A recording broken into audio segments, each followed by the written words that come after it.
Bonjour, alors dans cette vidéo, on va voir un exemple de calcul de la constante d'équilibre Kc. Alors, un problème d'équilibre où on fait réagir 3 moles de IBr aqueux avec 4 moles de NH3 aqueux en équilibre avec Ni3 gazeux plus 3 NH4 Br aqueux. On fait réagir une mole de IBr avec 1,5 mol de NH3 dans un volume de 500 ml. Si on obtient 0,25 mol de NH4Br, calculez la constante d'équilibre Kc. Alors, est-ce que ce sont les réactifs ou les produits qui seront favorisés et justifiez pourquoi? Alors, pour résoudre un problème d'équilibre, on va toujours faire un petit tableau. On va mettre une ligne qui s'appelle initiale, donc nos données initiales, la réaction, donc ce qui va réagir, et à la fin, ce qu'on va obtenir en équilibre. Dans notre cas, on fait réagir une mole et 1,5 mol de NH3, donc ce sont des données d'équilibre. On obtient à la fin 0,25 mol de NH4Br. C'est donc ma donnée d'équilibre. Maintenant, à moins d'avis contraire, les produits au début d'une réaction, on n'en a jamais. Alors, je vais mettre 0 mol et 0 mol à mes deux produits. Maintenant, on vient de voir apparaître ici des petits signes mathématiques. Alors, des réactifs au cours d'une réaction, alors quand on fait la réaction directe, des réactifs, ça disparaît. Donc, par exemple, si vous prenez des bûches, vous les faites brûler, ben vous allez obtenir moins de bûches et plus de cendres. Donc, moins de réactifs et les produits vont apparaître. C'est pour ça que j'ai mis le plus. Donc ça va être des opérations mathématiques à travailler en colonne. Alors ici, maintenant, je peux donc déterminer mon 0,25 mol dans la ligne réaction puisque je savais que j'avais 0 mol au début et en équilibre, j'en ai 0,25. Donc c'était 0 plus combien qui me donne 0,25? 0,25. Pour l'étape suivante, on va faire de la stoichiométrie. La ligne réaction, et c'est important, c'est la seule ligne où on peut faire de la stoichiométrie. Donc c'est notre rapport de mol. Alors je pars de mon 0,25 mol de NH4Br. Et bon, je ne veux pas avoir des mols de NH4Br, je veux avoir des mols de Ni3. Et ici, mon rapport de stoichiométrie, c'est mon rapport de mol de mon équation équilibrée.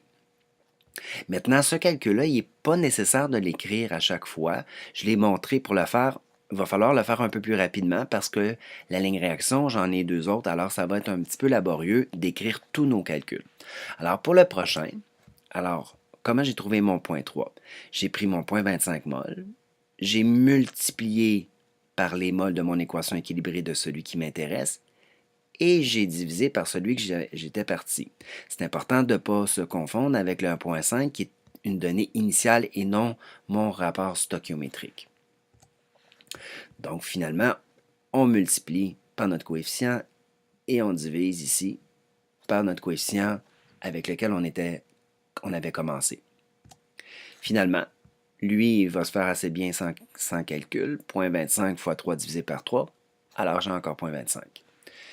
Maintenant, je vais travailler en colonne. Alors, je vais faire ma soustraction 1 moins 0,25, 0,75. Prochaine colonne, 1,5 moins 0,3 périodique, 1,16 périodique. Pour le Ni3, je fais une addition de 0 plus 0,083 périodique. 0,083 périodique. Mon périodique n'est pas apparu. Maintenant, je vais pouvoir écrire ma constante d'équilibre. Alors, l'expression de ma constante d'équilibre, rappel, ce sont toujours les produits qui se retrouvent au numérateur et les réactifs au dénominateur. On ne peut prendre que les états qui ont une concentration. Dans notre cas, j'ai des aqueux et des gazeux, donc tous mes états peuvent avoir une concentration. Je vais donc toutes les utiliser. Si j'avais eu des solides et des liquides, je ne les aurais pas mis dans ma constante d'équilibre. Maintenant, l'exposant qui est ici, c'est mon nombre de moles. 3, 3 et 4. Ce qui est important, c'est que des crochets comme ça veut dire concentration molaire. Et la concentration molaire, on se rappellera que c'est C est égal à N sur V. C'est le nombre de moles par le volume. Et le volume doit être obligatoirement en litres. Ce qui fait que si j'ai un petit calcul à faire, je dois absolument diviser par mon volume ici de 500 ml que j'ai transformé en litres dans tout pour faire toutes mes concentrations de mes 4 substances. C'est important de comprendre aussi que je dois diviser par 0,5 et fermer ma parenthèse parce que l'exposant 3 affecte toute ma concentration et non seulement les moles ou le volume. Et ça va me donner 2,08 fois 10 à la moins 4, ça serait ma constante d'équilibre. Il me reste juste maintenant à préciser si c'est les réactifs ou les produits qui sont favorisés. Puisque Kc, c'est toujours les produits divisés par les réactifs, ça implique que si votre Kc ici, qui est en bas de 1, ça veut dire que les produits doivent nécessairement être plus petits que les réactifs pour avoir quelque chose qui est inférieur à 1.